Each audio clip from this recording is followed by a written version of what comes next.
The babysitter cam recorded something that wasn't the baby. The babysitter cam blinked to life and showed something that was not the baby. On the small screen, the nursery was quiet and blue with night light glow. The baby was supposed to be in the crib, wrapped like a tiny burrito in a blanket. Instead, the crib rocked slowly by itself and a pale shape leaned over the rail. It was small, like a child, but its head turned in a way that felt wrong. It turned all the way toward the camera. Where a face should be there was only a pale, wet-looking smile. The smile spread, too wide, and the shape put a tiny hand against the inside of the crib and tapped the mattress twice like it was checking for someone. Maya dropped the phone. It hit the couch with a soft thud and the video kept playing. Her heart jumped so hard she felt it in her throat. She slid down the couch until she could see the screen again. The thing in the crib lifted its head and whispered. The phone's speaker was too quiet to catch words, but the shape put its mouth close to the sleeping baby and mouthed something slow and careful, like a secret. The timestamp showed 2:13 a.m. Maya fumbled for the baby monitor across the room, where she had left it plugged in. The monitor's red light blinked steady.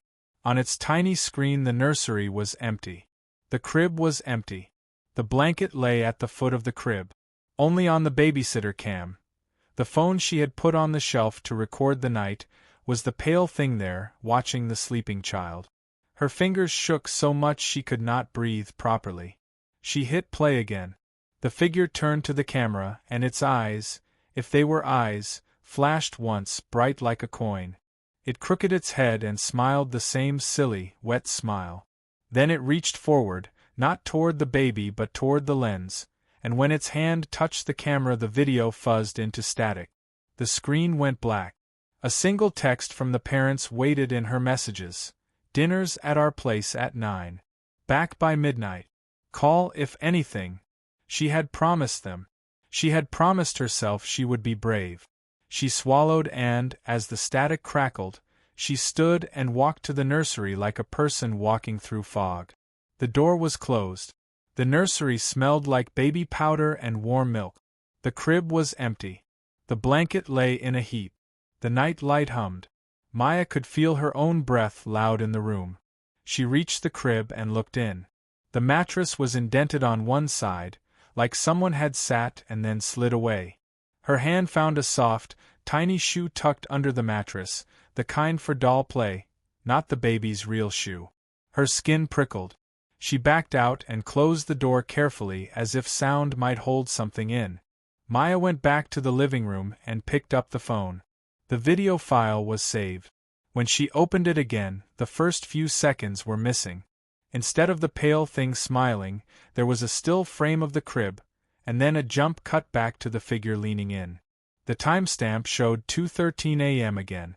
She tapped the screen with trembling fingers and the speaker hissed. The whispered mouthings were louder, a name. She could just make out it saying, Maya. That was the first moment. It felt like the whole world turned inside out. Now take it back to where it started. The house was white with dark shutters and a small porch light that swayed when the wind came. It sat 2 blocks from Maple Elementary, on a street of low maple trees and mailboxes. Maya had taken the babysitting job because she needed the extra money for school and because the family, the Harrisons, were nice people. Mr. Harrison worked at the hospital and Mrs. Harrison taught 2nd grade. Their son, Noah, was 3 and slept in a tiny crib under a moon mobile. They left a list of rules and a bowl of snack.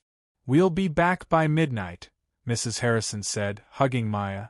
No problem at all. Maya set her phone on the bookshelf across from the crib and opened an app to record the night. She liked having a backup.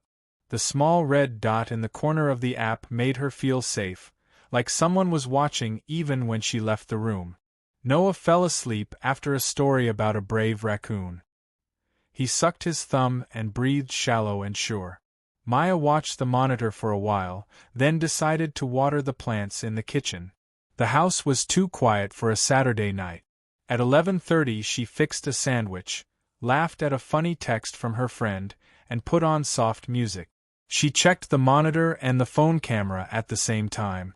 Both showed Noah sleeping. She lived with her younger brother and had handled babies before. Everything seemed normal. Later, the music faded and Maya felt sleepy.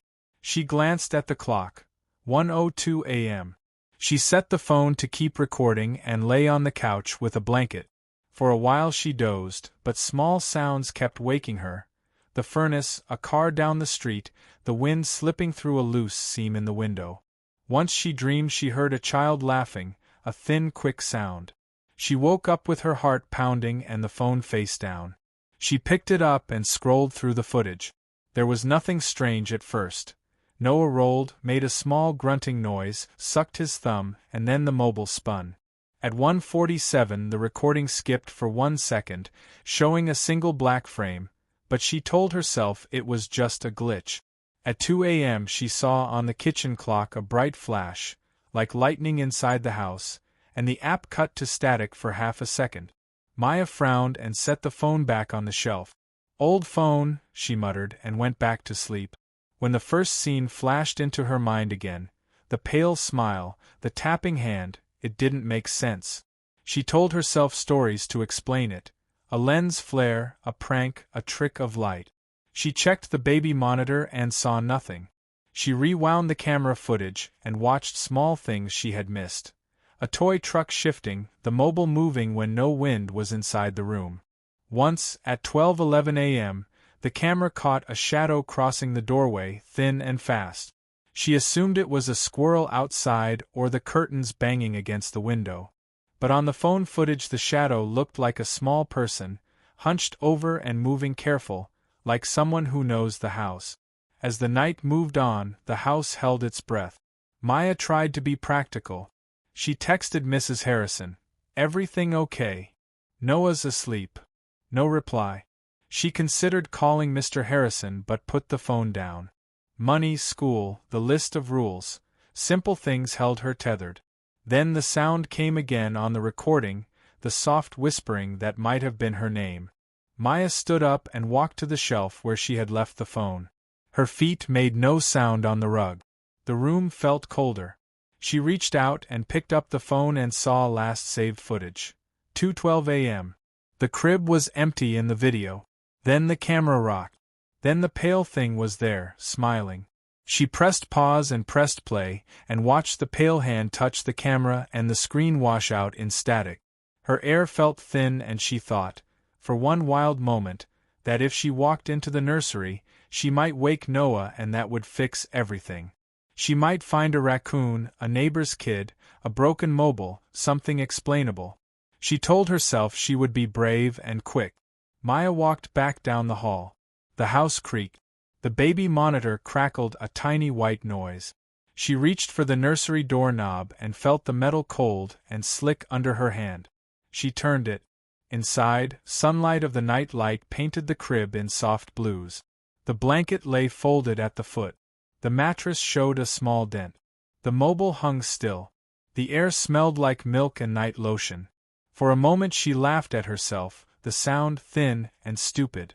Then she saw the shoe, the toy shoe pushed under the mattress, and felt the room close in. She moved toward the crib. The hairs at the back of her neck stood up. She leaned over to look. The baby slept on his back. He was breathing, small and steady. But something had been in the crib. She straightened. Behind her, the phone on the shelf buzzed. A text. She didn't look at it. She felt watched. She felt like those tiny noises. The mobile's whisper, the heater clunk, were not from the house but from someone watching her from the footage, waiting for her to look back. Then the living room clock ticked 2:13 a.m. The phone in her hand vibrated again. She turned the screen and the video opened. To the moment the pale shape leaned in. The whispering was louder. The thing in the crib tilted its head and whispered one name. Maya. The house went silent except for the sound of her own breath and the tiny rustle of the baby's blanket. Maya could not tell if the whisper had come from the nursery or from inside the phone.